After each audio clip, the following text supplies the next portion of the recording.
और वो अच्छा, तो कल गेट पर तुम थी? जी।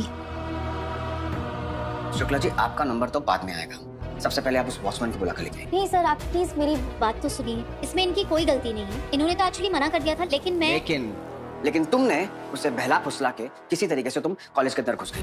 कितनी बड़ी चालबाज हो तुम, ये तो मुझे अच्छी तरीके से पता है। तुमसे भी बात करूंगा, लेकिन तब जब तुमसे कुछ पूछा जाए, तब तक चुपचाप यहीं पे खड़ी रहो। लेकिन sir, just shut up.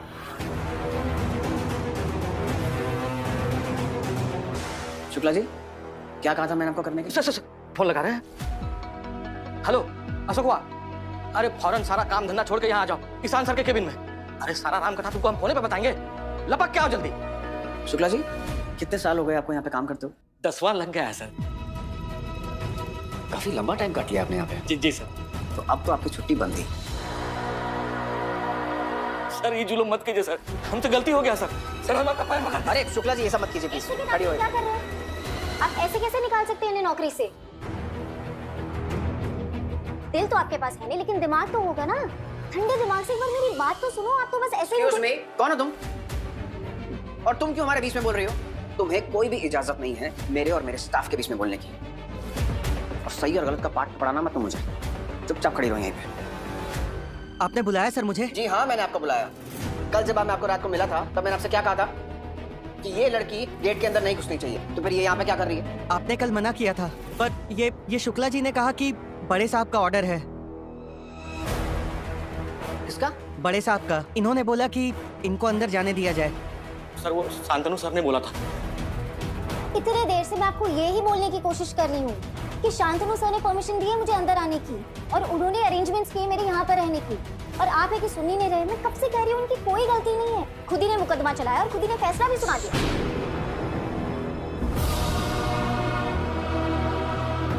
Shukla जी सर, अगली बार कोई कुछ भी कहे, बिना मेरी परमिशन के मेरे कैबिन में कोई एंटर नहीं करेगा। चाहिए आप लोग। जय राम जी की सर।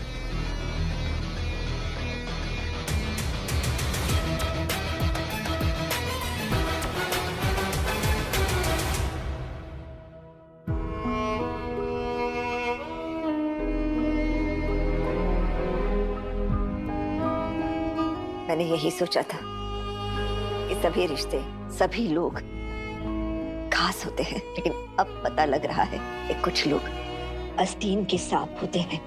मैंने कभी नहीं सोचा था कि मेरे अपने मेरे ही खिलाफ साजिश करेंगे, धोखेबाज निकलेंगे। क्या किसी के भी मन में यह ख्याल नहीं आया कि सभी को भगाकर हम उसकी जिंदगी खराब कर रहे हैं? अरे विराट के जाने के बाद हम नागपुर छोड़कर रामटेक में रहने आए, क्योंकि नागपुर शहर बहुत महंगा था। जब हम सब मिलकर वो महंगाई नहीं झेल पाए, तो सभी अकेले पुणे जैसे महंगे शहर में अपना गुजारा कैसे करेगी? बढ़िया जी, मैं खुद पुणे में रहता हूँ, मुझे पता है वहाँ खर्चा चलाना बहुत मुश्किल है, लेकिन सभी को साल 1.5 साल कोई टेंशन नहीं होगी। ये लाखों के गहने लेकर भागी है, बेच बाच के बढ़िया से रह लेगी। अच्छा, बस इतना ही जानता है तू अपनी बहन को? कुछ बोलने से पहले थोड़ा सोच लिया करो विनू। मैंने खुद दिए थे गहने सभी को, मना कर दिया था उसने। पता है क्या कहा उसने? बड़ी हाजी ने शादी में बहुत खर्चा किया है, मुझसे ज्यादा गहनों की इन्हें जरूरत है। नहीं लिए उसने, और तुम अपनी बहन के बारे में ऐसी बातें कर रहे हो। है ना जी, इसको ना ही अपनी बहनों की परवाह है और ना ही अपने बहनों को जानता है। हाँ नहीं है। अरे जब बहनों को इस घर की कोई फिक्र नहीं है, तो इस घर में किसी को उनकी फिक्र क्यों होगी? और हाँ, रही बात वो सभी की, अगर कुछ लेकर नहीं गई है ना, 1-2 दिन में सड़क पर आ जाएगी। अरे भीख मांगेगी नहीं। चुप! एक थप्पड़ लगाऊंगी भी तुम्हें। कैसी बातें कर रहे हो तुम? अपनी बहन के बारे में ऐसी बातें करता है कोई?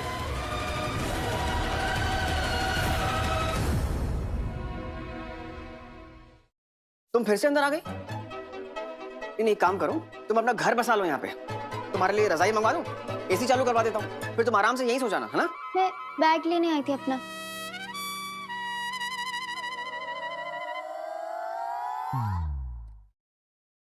Actually I am really very sorry, आपकी परमिशन के बिना मैं यहाँ रुकी।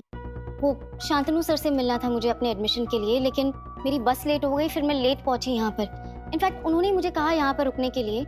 आज मैं उनसे मिलने वाली हूँ अपने एडमिशन के लिए। एडमिशन तुम्हारा इस कॉलेज में? भोसले इंस्टीट्यूट ऑफ एक्सेलेंस में किसी को भी ऐसे ही एडमिशन नहीं मिलता, खास करके सिफारिश से तो बिल्कुल भी नहीं मिलता, काबिलियत पर मिलता है। और मुझे तो तुम में कोई काबिलियत नजर नहीं आ रही। काबिलियत का कोई स्टैम्प थोड़ी होता है सर जो माथे पर लगा कर घूमूंगी। आप मेरी मार्कशीट्स देखिए, मेरी सर्टिफिकेट्स देखिए। अपने दम पर इस कॉलेज की स्कॉलरशिप जीती है मैंने। हाँ हाँ मुझे पता है, इंटर कॉलेज डिबेट कंपटीशन में तुम फर्स्ट आई थी। वो एडमिशन लेने में मैं थोड़ा लेट हो गई, इसलिए शांतनु सर से मिलने आई थी। तो तुम्हें शांतनु सर ने भेजा है? वाकई में उन्होंने तुम्हें यहाँ पर भेजा है या फिर कोई तिगड़मबाजी लगाकर यहाँ पे घुसी? कोई तिकड़म नहीं लगाया है, मुझे यहाँ रिकमेंडेशन। रिकमेंडेशन? किसने रिकमेंड किया तुम्हें? वहां जाकर किसी से ये मत कहना कि मैंने तुझे भेजा है। इनफैक्ट मेरा नाम भी मत लेना। मेरी टीचर ने।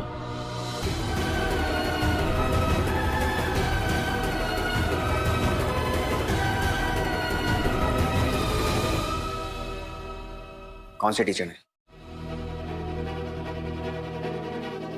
आप मेरी हर टीचर को थोड़ी ना जानते हैं। जिन्होंने तुम्हें यहाँ पर भेजा है, क्या उनका नाम ईशा भोसले है?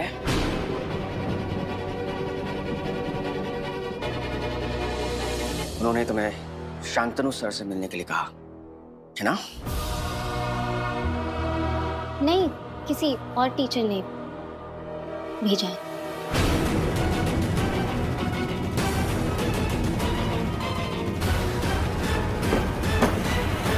Get out. दफा हो जाओ यहाँ से। मैं भी देखता हूँ तुम्हें इस कॉलेज में एडमिशन कौन देता है।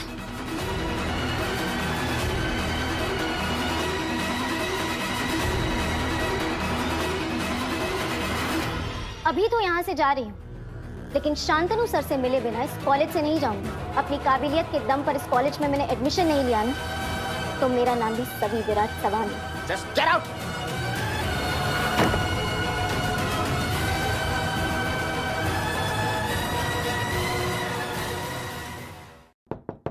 कम इन। योग है। अश्विनी ताई, नमस्ते। नमस्कार, बैठिए।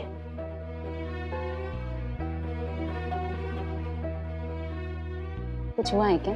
आप थोड़ी परेशान लग रही हैं। सभी की चिंता सताए जा रही थी, इसलिए सोचा आपसे बात। वो सभी का भाई है ना विनायक, वो भी पूना में पढ़ता है। वो कह रहा था कि पूना बहुत महंगा शहर है, सभी तो अपने साथ कुछ भी लेके नहीं गई है। कैसे अपना ख्याल रख पाएगी, कुछ समझ में नहीं आ रहा है। पानी पिया।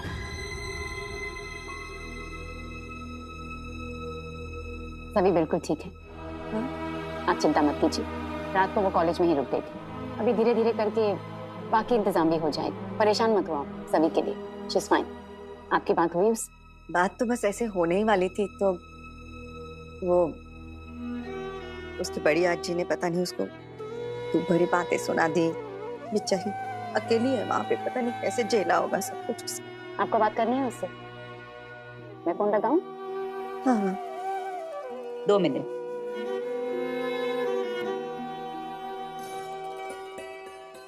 हेलो, कशी आहेस बाळा? रात को कोई परेशानी तो नहीं हुई? रात को तो कोई प्रॉब्लम नहीं हुई मैम, लेकिन सुबह उठते ही बहुत बड़ी प्रॉब्लम हो गई। क्या हुआ? मैम वो आपने कहा था ना कि आपका नाम मैं किसी के भी सामने ना लूं, लेकिन उस चिड़के को पता चल गया। चिड़किया वो मैम ईशान को पता चल गया कि आप ही ने मुझे यहाँ भेजा है। एंड आई स्वेयर मैम, मैंने किसी को कुछ भी नहीं बताया। वो एक्चुअली उन्होंने मुझे आपके साथ नागपुर में देख लिया था, तो मुझे देखते ही वो पहचान गए। और आपको पता है उन्होंने मेरे साथ एक तरफ जान सभी है जो इंसान को बोलती है मैं तो जो तुम्हारे कॉलेज के साथ में जाऊंगी, लेकिन किसी टाइम में जो मैं तो एडमिशन मेरे दम पर करा लूंगी, जिसके बाद में जो इंसान जो सभी को जो कॉलेज से बाहर निकाल देता है, जिसके बाद में जो सभी जो उनकी बेवकूफ़ी भी वो बेहोश की हालात में हो जाते हैं। लेकिन इस इंसान को पता नहीं है कि अब क्या करेंगे आगे।